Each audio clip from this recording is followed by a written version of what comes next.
Psychonauts in for Rhombus of Ruin review for the PlayStation VR. Let's begin!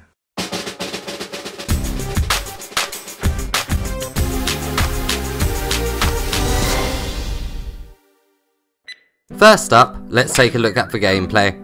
You play as a Psychonaut named Raz. The main objective of the game is to save your friend's dad who has been kidnapped and is being held in a secret base somewhere in the ocean. To move around you teleport, but you do so in a creative way, as you must enter the mind of others. It's not long before the Psychonaut team splits up, and you must find and save each member who has also been captured in the underwater base. Saving a member unlocks a new ability, such as fire or telekinesis, which you will need to use in solving one of the game's many puzzles. You may need to burn wood to open up a new route, or you may need to move an object to the correct location with telekinesis. The puzzles are never really too difficult, but if you do get stuck, it's simply a process of elimination, as using a certain power on an object or character normally moves the story forward. There are a few open areas that do require you to be more observant of your surroundings. For example, in one area you must find the correct button combination for a computer terminal. These areas are the most fun parts, as they include the best puzzles and have more mines that you can enter, which allows you to explore the environment from a number of different angles. In between these moments though, you will be teleporting from fish to fish in the ocean. These parts are very linear,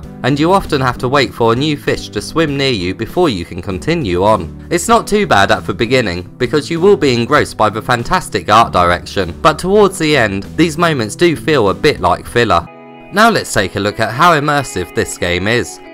The graphics can really be quite blurry on faraway objects, but there are also moments when the depth is absolutely incredible. When you are viewing the world from something that is tiny, and then enter the mind of something that is big, the change of scale on the environment is very impressive and is quite surreal. The art style is amazing, and when objects are close to you, the textures on them are really quite impressive. Metal objects have a slight shine to them, and in one part you can see threads coming off of clothing. The physics engine is also pretty good, especially when you use telekinesis on cushions. They flop all over the place as you move them around the environment. When you are teleporting through the ocean, you see a lot of particles floating all around you. It really makes the ocean feel more alive, especially with the amount of fish seen on screen as well. There's a stop motion segment near the end that is one of the most visually distinct things I have ever experienced on the PlayStation VR. It really does feel like you're in the middle of a Tim Burton movie, such as The Corpse Bride. It really was a standout moment for me, thanks to the depth being perfect the whole time. All the animations are done extremely well. The characters all feel very alive even when they are not the ones speaking or the ones you should be focusing on, and everyone is voiced brilliantly. Can we go find Coach Oleander and get out of here then? Yes.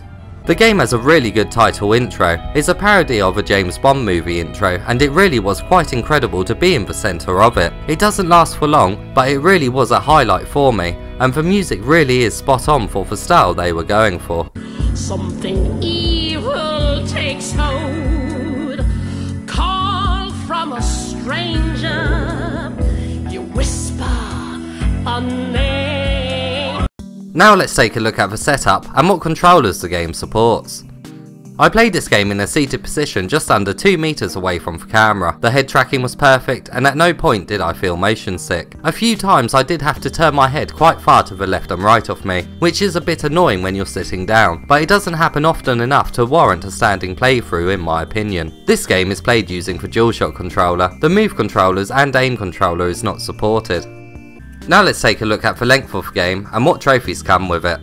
The game took me around 2 hours to complete. I did get stuck momentarily on one part though, so if you don't get stuck, you should be able to complete it in under 2 hours. If you're a trophy hunter, it shouldn't take you very long at all to get 100% completion. In total there are 12 trophies that can be achieved. There is 9 bronze, 2 silver and 1 gold. Most of these are unlocked for just playing through the game, but some can be missed, such as solving a puzzle in 20 or less moves. Missing a trophy isn't too much of a problem though, as you do unlock a chapter select screen after beating the game.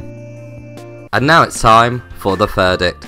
This game takes place just after the first Psychonauts game ended. You don't really need to know the backstory to enjoy it though, but fans of the series will certainly get something a little extra from it, especially as near the end of the game, you enter the mind of one of the evil characters to see their visually impressive backstory. It is fun messing around with the powers, especially telekinesis, but because you are playing with the DualShock controller rather than the move controllers as hands, it does take some of the control and fun away. This is a very high quality game, and the main attraction is seeing all the wacky environments and characters. The puzzles are fun to work out and are never that difficult, so you shouldn't end up having to use a walkthrough. Although it is a short game, and there isn't really any replayability, I do see myself returning to it in the future, as there isn't many games on the PSVR that can transport you to a crazy and unique world quite like this one. I should shut off the music?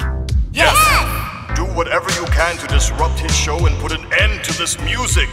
Right. Commencing Operation Buzzkill. Boop. Boop.